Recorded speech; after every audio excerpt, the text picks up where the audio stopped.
Yeah. And this is another guy with an incredible story. Like I said, I wish you had time and could to meet these guys and know the stories that these guys have. I mean, to have met Gary over a year ago, and then what's changed in their life since then. For him to be here this morning, after I told his wife to give him a swift kick in the rear end. So, she did. Yeah, she did. Good morning, guys. Let's see, where to start?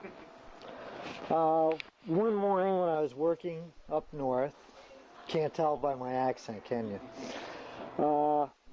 I was sitting at a desk, and my left leg became paralyzed. I went blind in my left eye, and they called an ambulance for me. They took me to a hospital. They decided they couldn't do anything for me, put me back in the ambulance and sent me to a hospital 45 minutes away. I had suffered a dissecting aortic aneurysm. My aorta burst and damaged my aortic valve. They took my aortic valve out and put an artificial one in and reattached my aorta. The first thing that I was told when I came to is that 1 out of 5 people survive what I went through. In the course, that was in 98. Since then, I've had 2 stents in because I have coronary artery disease. I have a leaky mitral valve, and I have one artery that is crimped at a 90-degree angle, and it's too dangerous to put a stent in. So they're leaving it alone and treating it with medication.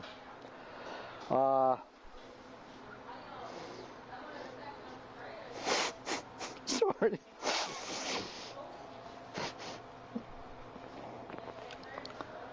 The only reason I'm here is by God's grace.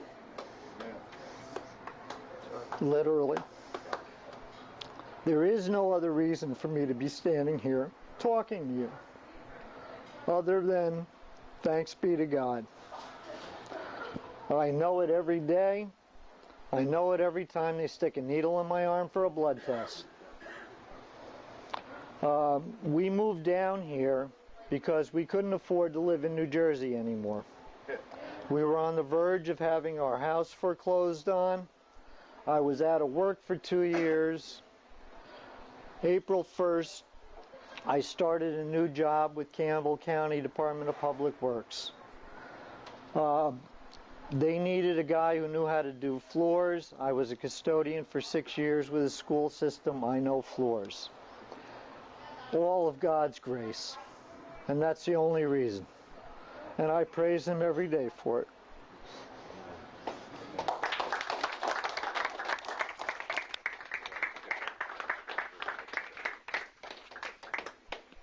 Just a little more of his story. He and his wife came down and visited some friends at Blue Ridge. They brought him to the encounter group on a Tuesday night a year ago.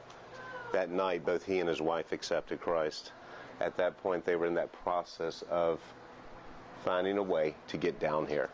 So without jobs, they got their house, as he told you about his house, moves down here, and it's taken months to find a job. But you know what? That's what this is all about. Okay. My name is Mike. I've been going to Blue Ridge for a few years, and I didn't do that. 45 more seconds. I feel for Steve because I understand what it's like to go through the cancer part of it. My daughter had passed away when she was 5 with cancer, and God has been working in my life a lot the last couple years in order to be bold enough to tell people about the fact that I can actually go up to somebody and tell them that I understand how you feel, and I can honestly do that for people and get them to open up to me and tell me their feelings on how they feel. And it feels great to be able to help somebody in that field, and he's just working on me. I'm learning so much about God, and he has graced me with a lot, and I've just put everything in his hands, and things are really rolling for me, and I just appreciate everything that God does for me, and I feel for you, man. A loving man, and it's great to get to know different people. Community is a great thing, so keep coming out here, because you get to meet more guys that will be coming here that will have the same kind of thing that you have gone through, and after a while you'll be able to say, hey, that happened to me, and now I can actually talk to that guy about what had happened with me. And that would be just sharing with the guys and just getting to know them better. You get their phone numbers, you end up texting them throughout the week, and you pray for them, and just tell everybody to get on the prayer thing. Prayer is a wonderful thing, because you can kind of keep it a secret, but make sure you get people praying for you too, because that you can press 10 people in your text, and it'll be a silent one, but you don't have to get explanatory on who you're, what the deal is. But it's an important thing. That's cool. Thank you. Thank you very much, bro. All right, Dan. Or you want to go last? It don't matter. I'll let Dan go last. Who's going to stand up over here? Okay, come on now. All right. My name's Gary, and I've been going to Blue Ridge for, I guess about 3 years. And the blessing that's come my way recently relates to adoption. And scriptures have a lot to say about God adopting us into His family. And when let's see, back, I guess it was 20 years ago in January, we adopted my son, who was 5 months old. And we did that through a Christian agency in California. And he's grown up now. He's 20 years old, 6 feet tall. And all the time that he's been with us, I've had the little suit, the original suit that he came in my drawer. Well, my daughter and son-in-law have gotten involved in foster care through Lynchburg Social Services.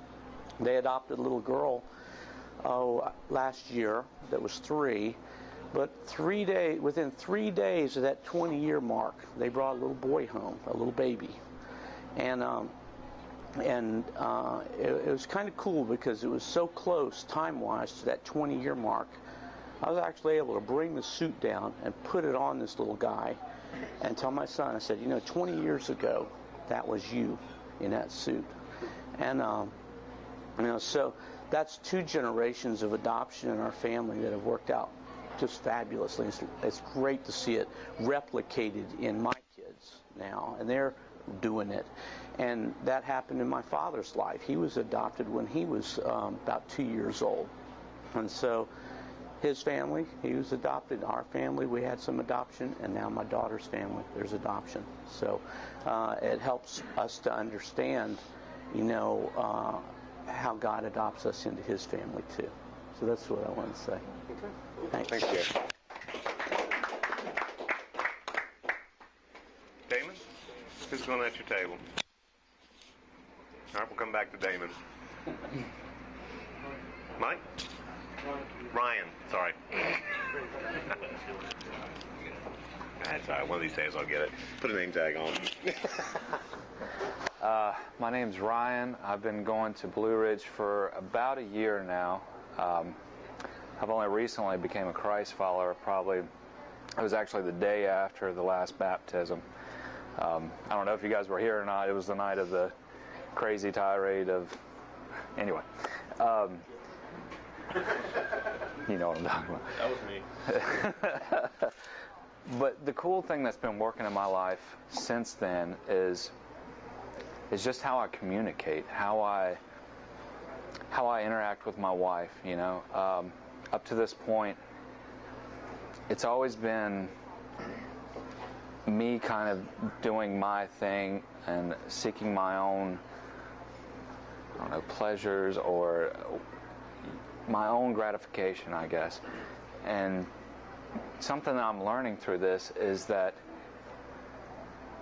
by serving her, I get more joy, you know. By serving God, I get more joy. You know, I used to turn to alcohol, and back in the day it was drugs, and these are all just chemical substitutes for things that have always been there, you know, that God has always been there, you know. And something that's cool, you know, now I look and I was telling the guys at the table, you know, you get into arguments with people, or say you're driving down the road and someone cuts you off and you get mad. Just the change of perspective now, because you know, you have the creator of the universe in your corner. What does it matter? What does it matter if someone cuts you off? You know, what does it matter if someone says something derogatory or gossips about you? What does that matter? So that's kind of the cool thing in my life, is I'm able to take all this petty stuff, not all of it, I can't say all of it, but a lot of this petty stuff, and just take it and put it in a box over here, because it doesn't matter. So that's where I am.